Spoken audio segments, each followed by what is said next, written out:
नेता जनाब अधीर रंजन चौधरी साहब को मैं मंच पे दावत देते हुए उनसे कहूंगा कि वो यहाँ पर आकर आप लोगों के बीच में कोई बात करें। अधीर रंजन चौधरी के उत्तरीय प्रणामे सुमन पाल अरविंद कोरी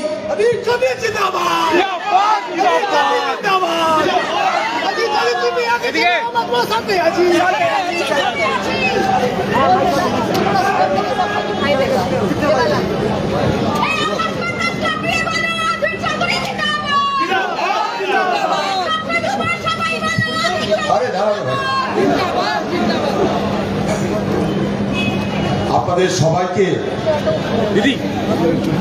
কংগ্রেসের মঞ্চ থেকে আন্তরিক অভিনন্দন জানাই।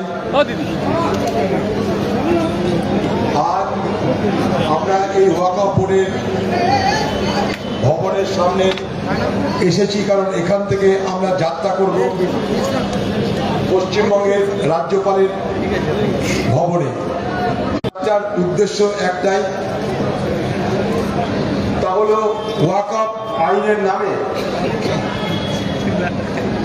ভারতবর্ষের এবং পশ্চিমবঙ্গের মুসলমান সমাজের উপরে যে ধর্মীয় এবং সাংস্কৃতিক আঘাত করার চেষ্টা করা হচ্ছে, আমরা তার বিরুদ্ধে প্রতিবাদ করে তার সমাধান চাই। ওয়াকফ আইন আনার মধ্য দিয়ে শতাব্দী প্রাচীন ইসলাম ধর্মের সঙ্গে, ইসলামের সংস্কৃতির সঙ্গে যার অঙ্গাঙ্গী সম্পর্ক, সেই ওয়াকফ সম্পত্তি, যে সম্পত্তি ধর্মপ্রাণ মুসলমানেরা আল্লাহ তাআলার নামে উৎসর্গ করে,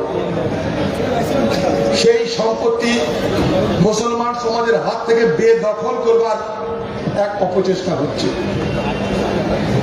এই জন্যই অপচেষ্টা হচ্ছে কারণ এই ওয়াকফ সম্পত্তিকে ভারতবর্ষের সরকার সরকারি সম্পত্তিতে রূপান্তরিত করতে চায়। আমাদের প্রতিবাদটা এই জায়গাতে, কারণ আমরা মনে করি যে একটা বিশেষ ধর্মের উপরে এই ধরনের আঘাত নামিয়ে আনার মধ্য দিয়ে ভারতবর্ষের সংবিধানের প্রত্যেকটা ধর্মের মানুষের তাদের যে ধর্মীয় সাংস্কৃতিক অধিকার আছে, আর্টিকেল 14-19 সেগুলোকে অবমাননা করা হয়। তাই আমরা এখানে নয়, পার্লামেন্টে প্রতিবাদ করেছি, আমরা সুপ্রিম কোর্টে প্রতিবাদ করেছি। আর দুর্ভাগ্য আমাদের যে পশ্চিমবঙ্গ সরকার মুসলমানদের মাসিয়া হয়ে এইখানে ভোট নেয় মুসলমানদের, সেই পশ্চিমবঙ্গের সংখ্যালঘু মুসলমান সম্প্রদায়ের মানুষ তারা দেখছে তাদের মাসিহা তাদের জীবনের মুসিবতে रूपांतरित होच्छे। ममता बनर्जी मसीहा नहीं है बल्कि मुसलमानों की मुसीबत में तब्दील हो रहे हैं। इसके खिलाफ आवाज उठाना जरूरी था, इसलिए आवाज उठा रहे हैं। কখনো শুনেছেন এই পশ্চিমবঙ্গে আপনারা যখন আমরা ওয়াকফ নিয়ে আন্দোলন করছি, শুধু পলিটিক্যাল পার্টি হিসেবে কংগ্রেস নয়, মুসলমান সমাজের মানুষরা যখন ওয়াকফ সম্পত্তি বেদখল করার বিরুদ্ধে প্রতিবাদ করছে, তখন এই মমতা ব্যানার্জি তাকে ধমকি দিয়ে বলছে দিল্লিতে যেতে হবে, আমার থেকে খারাপ কেউ হবে না যদি তোমরা ওয়াকফ নিয়ে আন্দোলন করো। কেন ওয়াকফ নিয়ে আন্দোলন করার অধিকার নাই?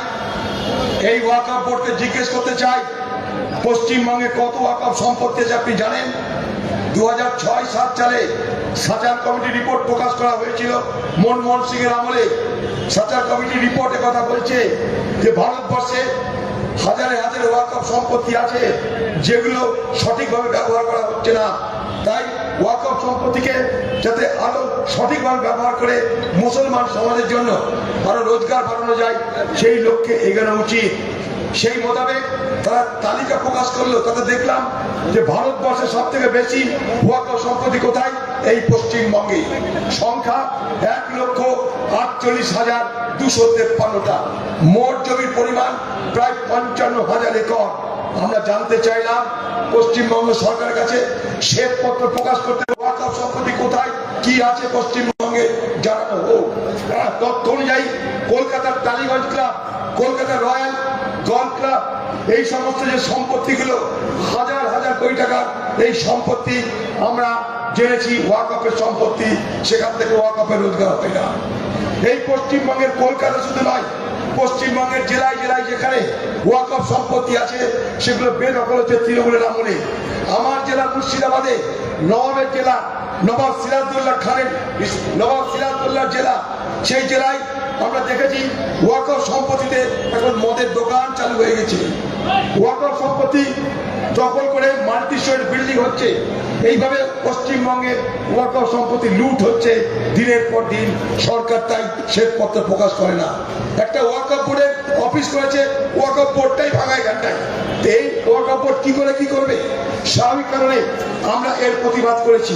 ভারতবর্ষের সরকার ওয়াকফ বোর্ডকে নথিভুক্ত করাতে চাইছে, নথিভুক্ত করাতে আমাদের আপত্তি নেই, কিন্তু যে দ্রুততার সঙ্গে যত কাগজপত্র চাইছে আর যেভাবে নথিভুক্ত করার কথা বলছে তাতে আমাদের আপত্তি আছে।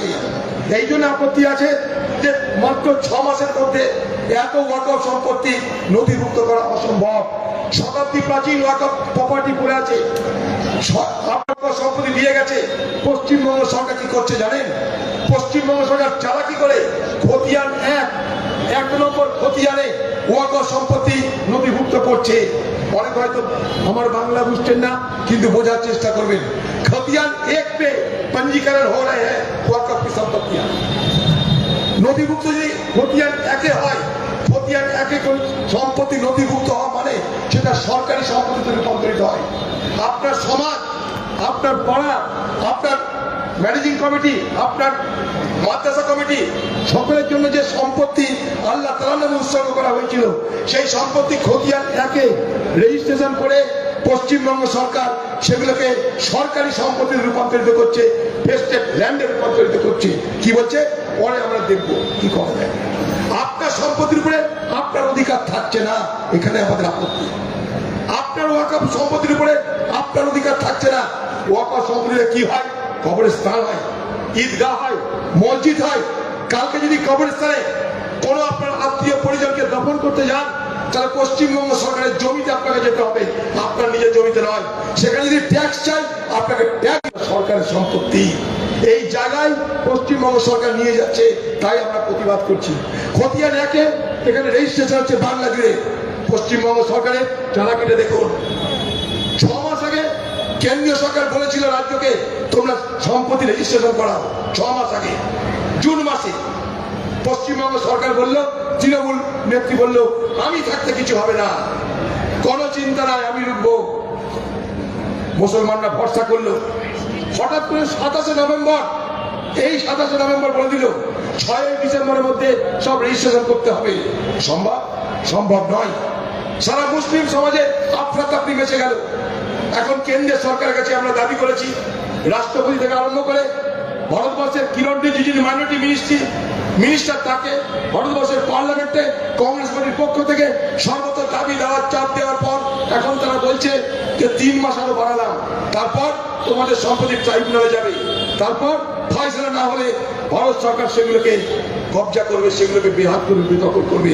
পশ্চিমবঙ্গ সরকার তাতে হ্যাঁ বসিয়ে দিয়েছে। নাহলে মাত্র 23 তারিখে, 23শে জুন যখন ফরমান জারি হলো, পশ্চিমবঙ্গ সরকার ভরসা দিল। 27 নভেম্বর বলছে 6 ডিসেম্বরের মধ্যে সব নথিভুক্ত করতে হবে। এ চালাকি কেন? এ চালাকি কেন? পশ্চিমবঙ্গ সরকার একবার দাবি করতে পারেনি যতক্ষণ পর্যন্ত সমস্ত ওয়াকফ সম্পত্তি নথিভুক্ত হচ্ছে আমার রাজ্যে কিছু করতে দেব না। একবার কি বলেছে? একবার বলেনি। ওয়াকফ সম্পত্তি নিয়ে, ওয়াকফ আইন নিয়ে আন্দোলন করতে গেলে বাধা দিয়েছে, ভয় দেখিয়েছে, বন্ধ করে দিয়েছে। মুর্শিদাবাদে আমাকে আন্দোলন করতে দেয়নি। আমি গ্রামে গ্রামে আন্দোলন করতে চেয়েছিলাম, একটা বড় খালি সভা করেছিলাম, আপনারা দেখেছেন। তারপর আমাদের পারমিশন দেওয়া বন্ধ করে দিল। আমরা কোন রাজ্যে বাস করছি? এটা কি মমতা ব্যানার্জি সেই রাজ্য যেখানে সকল মানুষের ধর্মীয় অধিকারের কথা মমতা ব্যানার্জি বলে বারবার করে বাংলায় ভোট নিয়েছে? আজকে সেই রাজ্যে দাঁড়িয়ে মমতা ব্যানার্জি বিজেপির দালালি করছে। তাই বিজেপির ভাষা, মমতা ব্যানার্জির ভাষায় কোনো ফারাক আমরা খুঁজে পাচ্ছি না। এই ওয়াকফ তার সব থেকে বড় একটা প্রমাণ, যেখানে ফারাক খুঁজে পাওয়া গেল না। তাই আমরা আজকে রাজ্যপালের কাছে কেন যাচ্ছি? দাবি করতে যাচ্ছি যে যতক্ষণ পর্যন্ত না পশ্চিমবঙ্গে একটা ওয়াকফ পঞ্জীভূত, মানে নথিভুক্ত না হওয়া পর্যন্ত থাকবে, ততদিন পর্যন্ত এখানকার কোন ওয়াকফ সম্পত্তিতে সরকার হস্তক্ষেপ করতে পারবে না, সরকার দখল নিতে পারবে না। মনে করুন আজকে আপনার গায়ে জোর আছে, কাগজ আছে, আপনার এলাকায় আপনি দখল করতে দিলেন না, কাগজে কলমে যদি দখল হয়ে থাকে, আজ না হলে 10 বছর পরে সেটা তো বেদখল হবেই, এই আশঙ্কা আমাদের আছে। কারণ ভারত সরকার এটা লক্ষ্য, ভারত সরকার মিথ্যা কথা প্রচার করছে, ওয়াকফ নিয়ে অনেক বাজে বাজে কথা বলেছে, তার প্রতিবাদ করে আমরা সুপ্রিম কোর্ট গেছি। সুপ্রিম কোর্ট ভারত সরকারের নামে নির্দেশ দিয়ে সেগুলোকে থামানোর চেষ্টা করা হচ্ছে। আপনি একজন মুসলমান কিনা তার প্রমাণ দিতে হবে ওয়াকফ সম্পত্তি দেওয়ার আগে। প্রমাণটা কি? গত 5 বছর ধরে আপনি ইসলাম ধর্ম পালন করেছেন কিনা তার সার্টিফিকেট না দিলে আপনি ওয়াকফ সম্পত্তি দিতে পারবেন না। অথচ এই ওয়াকফ সম্পত্তি দেওয়ার এই পৃথিবীতে হাতকে নয়, ইসলামের হাত ধরে এসছে। খলিফা উমরের আমলে থেকে ওয়াকফ সম্পত্তির সূত্রপাত এই ভারতবর্ষে। আরবি ভাষায় বলা আছে রাব্বিলুন আসাল উল সাব্বিলাল তামারাত, অর্থাৎ তোমার যা আছে তার বাইরে তুমি সমাজকে দিতে পারো। এই প্রথা মেনে উমর খলিফার আমল থেকে এই প্রথা চালু আছে পৃথিবীর বুকে। এই ভারতবর্ষে এরকম হাজার হাজার প্রপার্টি থেকে গেছে এই ওয়াকফের নামে, প্রায় লক্ষ ওয়াকফ প্রপার্টি আছে এই ভারতবর্ষের বুকে। এইগুলোকে নজরআন্দাজ করা হয়, ঠিক মতো দেখভাল করা হয় না। তাই কংগ্রেস মনমোহন সিং এর আমলে 2013 সালে পাকাপোক্ত আইন নিয়ে এলো। কি আইন? ওয়াকফ সম্পত্তি বেহাত করা যাবে না, কাউকে উপহার দেওয়া যাবে না, কাউকে লিজ দেওয়া যাবে না, ওয়াকফ সম্পত্তি ঠিক মতো ব্যবহার করার সমস্ত পথ ঘাট বেঁধে দেওয়া হয়েছিল 2013 আইনে। আপনারা দেখে নিতে পারেন, গণ্যমান্য সমস্ত মৌলানা মৌলবীরা আছেন, তারা দেখে নিতে পারেন।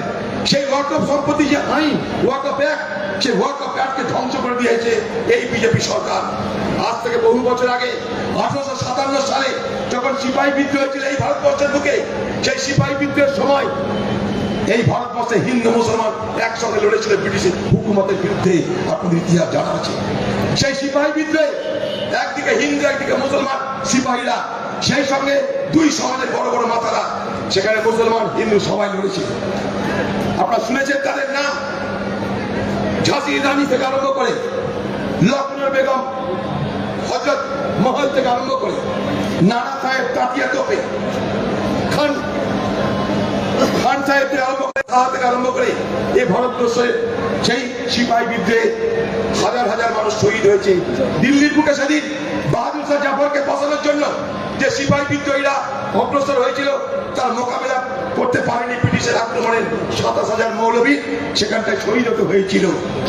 সেই ওয়াকফ, সেই সিপাহী বিদ্রোহ যখন এই তেজ, এই তীব্রতা, এই শক্তি ব্রিটিশের চোখে ধরা পড়লো, তখন ব্রিটিশ প্রথম ওয়াকফ সম্পত্তির উপর দখল আনার জন্য আইন আনলো। কারণ তারা দেখলো সিপাহী বিদ্রোহে সব থেকে বেশি আর্থিক মদত, আর্থিক সহযোগিতা করেছে এই ওয়াকফ সম্পত্তি থেকে রোজগার করা অর্থ। এই ওয়াকফ সম্পত্তিতে রোজগার করার অর্থে এই ভারতবর্ষের সিপাহী বিদ্রোহ হয়েছিল।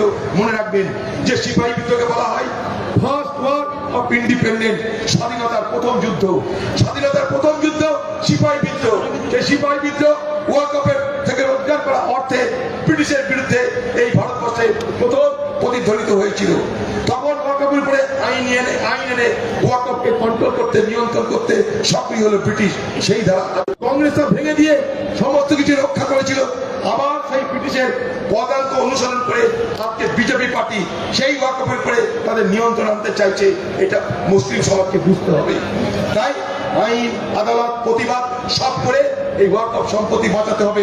সে দিল্লিতে হোক, সে রাজ্যে হোক, সেই দাবি করতেই আমরা রাজ্যপালের কাছে যাবো, পথে যাব, কোর্টে যাব, পার্লামেন্টে যাব, সর্বত্র যাব। বাংলার মুখ্যমন্ত্রীর কাছে আমরা আশা করেছিলাম যে বাংলার মুখ্যমন্ত্রী অন্তত তার বিধানসভায় ওয়াকফ আইন পশ্চিমবঙ্গে চালু হতে দেব না বলে একটা বিল পাস করবে, একটা কমসে কম প্রস্তাব পাস করবে। করেনি। এই চালাকি বাংলার মুখ্যমন্ত্রী মমতা ব্যানার্জি মুসলিম সমাজের সঙ্গে করেছে। মুসলিম সমাজকে সে বলে দুধের গাই, অর্থাৎ যে গরু দুধ দেয়, মুসলিম সমাজের পরিচয় নাকি দুধের গাই। গায়ের সঙ্গে পরিচয় হয় মুসলিম সমাজের। এবার মুখ্যমন্ত্রী মমতা ব্যানার্জিকে বলে দিয়েছি, সেই দুধের গায়ে জোড়া লাথি পড়বে তৃণমূলের মুখে। চিন্তার কোনো কারণ নাই। সারা পশ্চিমবঙ্গ জুড়ে আজ এই তৃণমূল সরকার উৎখাতে আবার উঠে গেছে। ওয়াকফ বোর্ডের যারা আছে তাদেরকে বলে দিচ্ছি, এ বাংলার পুলিশের দালাল তাদেরকে বলে দিচ্ছি, এ বাংলার সকলকে বলে দিচ্ছি, এ বাংলায় আগামী দিনে তৃণমূল থাকবে না। এই বাংলায় তৃণমূল থাকবে না, থাকবে না, থাকবে না। তাই আমি আমার বক্তব্য শেষ করার আগে শুধু একটা কথা বলতে চাই, ওয়াকফ সম্পত্তি অপব্যবহার যেমন আমরা চাই না, ওয়াকফ সম্পত্তিকে কিনে নেওয়ার কোনো প্রয়াস আমরা ঢুকবো ये नापाक इरादे को हम हर संभव रुकने के लिए प्रयास कर रहे हैं। आप लोग हमें मदद कीजिए, यही आप सबसे हमारा उम्मीद है। वाकफ की ये मिट्टी, वाकफ की मिट्टी बरकत की सौगंध एक निशानी है। वाकफ की मिट्टी बरकत की एक सौगंध निशानी है। ये धरा नहीं से, ये सिर्फ धरा नहीं बल्कि ये सारे दुआओं की एक जुड़ती हुई एक कड़ी है। इस कड़ी को बचाना चाहिए। ये वाकफ শুধু মুসলিম সমাজের ধর্মীয় সাংস্কৃতিক অধিকারী নয়, এটা গণতন্ত্রের স্বীকৃত। ভারতবর্ষের অন্যান্য ধর্মের মানুষের মতন এই ধর্মের মানুষেরও ন্যায্য অধিকার, সেই অধিকারের দাবিতে আমাদের আন্দোলন, আমাদের লড়াই, আমাদের প্রতিবাদ, আমাদের ডেপুটেশন। জয় হিন্দ, বন্দে মাতরম।